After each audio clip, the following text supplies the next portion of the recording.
Hello students and welcome to a new episode. This is episode 11 covering module 1, unit 3 in which we will be focusing on grammar. In today's episode, we are going to tackle 3 important topics. We will start with acronyms, followed by the second conditional, and the last part of our episode will be about relative clauses, specifically who, which, and whose. So let's start, shall we? Let's start with acronyms. What's an acronym? An acronym is basically a short word formed or made out of the first letters of a longer phrase. For example, UN is the acronym for United Nations. We took the U from the word United, N from the word Nations, and formed the acronym UN. You as students use acronyms all the time when talking to your friends or when texting them. And common acronyms include OMG, for example, oh my God, or TTYL if you're texting your friend, talk to you later. So let's look at acronyms in further detail by completing this task that you can find in your student book page 27. Look at this table that you have. You have the acronym and you are required to write the correct phrase for this acronym. Let's start with the first one, DIY. Remember, you're taking the first letter of every word from this phrase. It's something you learn how to do by yourself. For example, you're going to learn how to do a face mask by yourself. So, do it yourself. What about FYI? Can you guess? Excellent. For your information. We also have BTW, which is by the way. VIP. Now you see that everywhere. For example, VIP parking. What does it stand for? Excellent. Very important person. What about ASAP? If you want something urgently, you say to your boss, for example, send me this document ASAP. As soon as possible. Excellent. Now let's identify the correct acronym for each of the following names. You can find this task in your workbook page 13. Number 1, Food and Agriculture Organization. We have options A, B, C, and D. We're going to take the first letter from each main word. F for food, A for agriculture, and O for organization. So what's the answer going to be? Excellent. FAO. Number 2, National Bank of Kuwait. I'm going to take the first letter from each word. So what's the answer going to be? Good job. NBK. Number 3, Organization of Arab Petroleum Exporting Countries. Remember, the of and you don't include them in the first letter, so just the main words here. O for organization, A for Arab, P petroleum, E exporting, and C countries. What's the answer going to be here? Is it OPEC? No, it's A, AWAPEC. Number 4, Federation of Football Association. Again, you're going to take the first letters from each word. So what's your answer here? Good job. FFA. Moving on to the second part of today's episode, which is the if second conditional. Now, do you remember? Well, let's recall the grammar rule together, starting from the basics. We need to understand first what is a conditional sentence. Well, a conditional sentence is composed of 2 parts. What are these 2 parts? It is composed of the if clause and the main clause. Let's look at this in further detail. If I say, if he studies hard, he will pass the exam easily. That's our main clause here. So basically, a conditional sentence is used to express that an action in the main clause without if cannot happen or cannot take place unless a certain condition is fulfilled. So you can't do this thing, that's why it's called conditional. There is a condition that you need to fulfill. You can't do this action in the main clause unless an event or something takes place in the if clause, unless it's fulfilled. For example, if you do sports, you will be healthy. Main clause is you will be healthy, but that's not going to happen unless you do sports, which is our condition clause. If I say, if I won the lottery, I would travel around the world. So, will I travel around the world? No, unless I win the lottery, which brings us to the if second conditional. When do we use if second conditional? If second conditional is used to talk about a hypothetical situation in the present or future. So this situation is imaginary. It's a hypothetical situation. For example, if he slept early, he would catch the bus. That's an imaginary situation. So he would catch the bus only if he slept early. This thing won't happen if he slept late, for example. How do I form a second conditional sentence? I start with if followed by the past simple. So if I won, if she ate, if he studied, past simple form of the verb, followed by would, which is fixed, plus the infinitive form of the verb. If past simple is our conditional clause, and would plus infinitive is our main clause. Let's look at this example. If my team won the game, see how this verb here is in the past simple tense? I would feel happy. Would plus infinitive. So, I would feel happy can only happen if my team won the game. That's the condition here.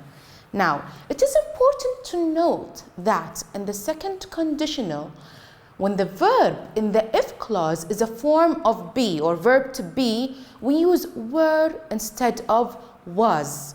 Note that using were is possible and recommended with all subjects. So when I have verb to be, it is recommended that I use were. If I were, if she were, if he were, if they were, and so on. You use it with all subjects. Was is also becoming acceptable, and we will see that in the following examples. For example, if she were younger, she would join a different school. Now it's time to practice. Let's look at an exercise that you can find in your student book, page 31.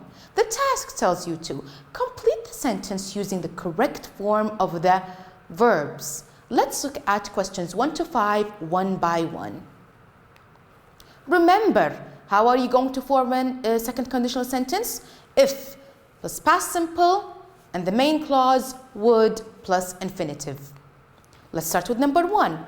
If I be, verb to be, Manal, I, blank, happy to get an award. You're going to fill this blank with the verb feel.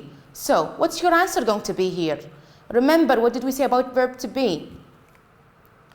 Excellent. If I were Manal, I would feel happy to get an award. So I'm not Manal, I'm Hesse, for example. But if I were Manal, I would feel happy to get an award. It's an imaginary situation here. Number 2. If I be her, I blank my money to charity. Donate.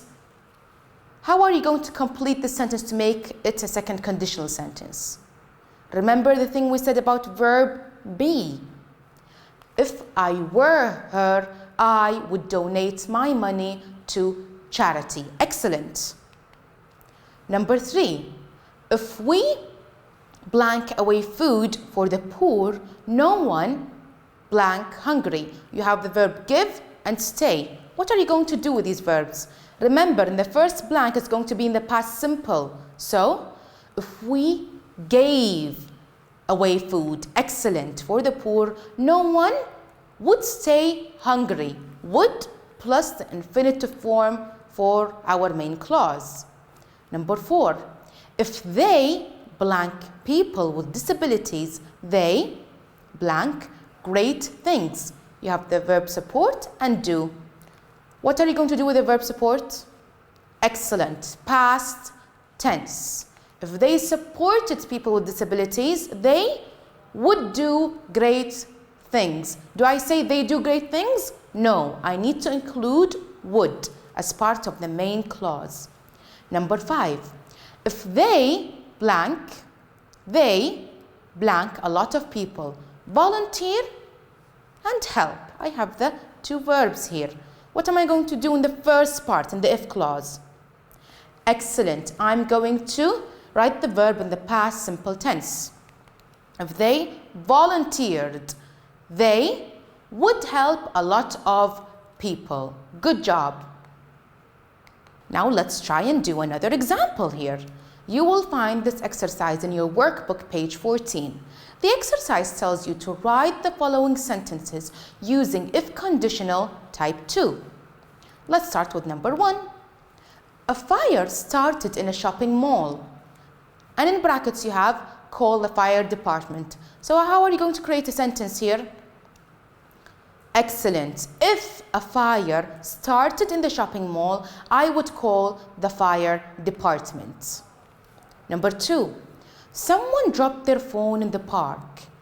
Give to the police. How are you going to write a conditional sentence here? You start with if, remember? If someone dropped their phone in the park, I would give it to the police. Would and the infinitive form of the verb. Number 3. Your cousin stayed up all night playing video games. What's going to happen? Not wake up for school. So let's write a conditional sentence here. Can you try and write one? Yes. If your cousin stayed up all night playing video games, he wouldn't wake up for school. Number 4. You were late. Missed the beginning of the movie. So if what?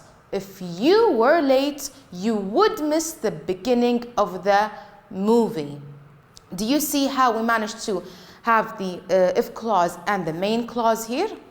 Moving on to the third part of today's episode, which is relative clauses. Now, what's a relative clause? A relative clause is basically a sentence describing a noun. However, it can be used separately. It comes directly after the noun, defined by a basic sentence. It is basically used or written to make clear which thing or object or noun you are talking about. Relative clauses start with relative pronouns, which are who, that, which, whose, where, and when, and we will look at them in closer detail. They are most often used to define or identify the noun that comes before them. So as we said, to make clear which noun they're talking about. Let's look at this example. The man who arrived late had an accident. Remember, I'm making it clear which noun I'm talking about. So where's my relative clause here? Excellent. Who arrived late is the relative clause, talking about the man. Let's take another example. The house where I live was built 10 years ago. Where's our noun in the sentence? The house. Where's the relative clause? I'm referring to it, making it clear which noun I'm talking about. Where I live is my relative clause. Good job. Now we have relative pronouns. Relative pronouns are who, whose, which, that, where, when. And we are going to focus today on who, whose, and which specifically. Now, when do we use who? We use who when we're talking about people, for people. For example, the girl who wears a black dress is from Britain. So I'm talking about a person here. I use the relative pronoun who. That's my relative pronoun here. We use which for things or animals. For example, the watch, which is old, works punctually. That's the thing here, the which. I use a relative pronoun, which. Whose is used for possessions. A person who possesses something, or you use whose. For example, the boy whose bike is blue fell off. So the bike is the possession of a boy. So you use a relative pronoun whose, something that you own, a possession. Our relative pronoun here is whose. Let's look at this task in your workbook, page 14, where you will complete the following sentences using who, which, or whose. Number 1, the book was on sale, turned out to be really good. What's the answer going to be here? It's a thing I'm referring to. Excellent. The book which was on sale turned out to be really good. Number 2, our neighbor lives next door, has been to America 5 times. A person here, so which relative pronoun I'm going to use? Excellent. Who? Number 3, they were carrying the fridge upstairs. Took a long time to do. Which relative pronoun I'm going to use here? Good job. Which? And number 4, the genius. Symphony is a famous worldwide, is Beethoven. Which relative pronoun I'm using here? Remember, I'm talking about a possession. Excellent. The genius whose symphony is a famous worldwide is Beethoven. Now, how can I join 2 sentences with a relative pronoun? Well, don't forget to put the relative pronoun directly after the noun. So it comes directly after the noun. And you're going to do another thing. You will remove the personal pronoun from the second sentence. He, she, they, etc. Let's take an example. Join the 2 sentences using who. The boy lives next door, sentence number 1. He is 15. What am I going to do? I will add the relative pronoun directly after the noun.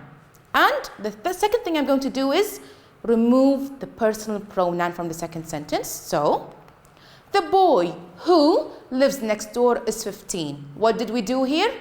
We have our noun, the boy. We placed the relative pronoun directly after the noun and we removed the personal pronoun. Let's look at this task in your student book, page 30. Join the sentences together. Number 1, the man was a volunteer. He put out the fire with the rest of the firemen. Can you join them? Yes. The man who was a volunteer put out the fire with the rest of the firemen. Excellent. Number 2, the charity is purely medical. It operates in developing countries. The charity, which is purely medical, operates in developing countries. Do you see I added the relative pronoun and removed the personal pronoun? Number 3, the campaign's name is Hope. The campaign gives out food supplies. So we'll join the sentences and they'll be the campaign whose name is Hope. The name is the possession of the campaign. Gives out food supplies. Excellent. In this episode, we managed to learn about acronyms. We explained impossible and imaginary situations using if, second conditional, and we studied about relative clauses. Thank you for watching.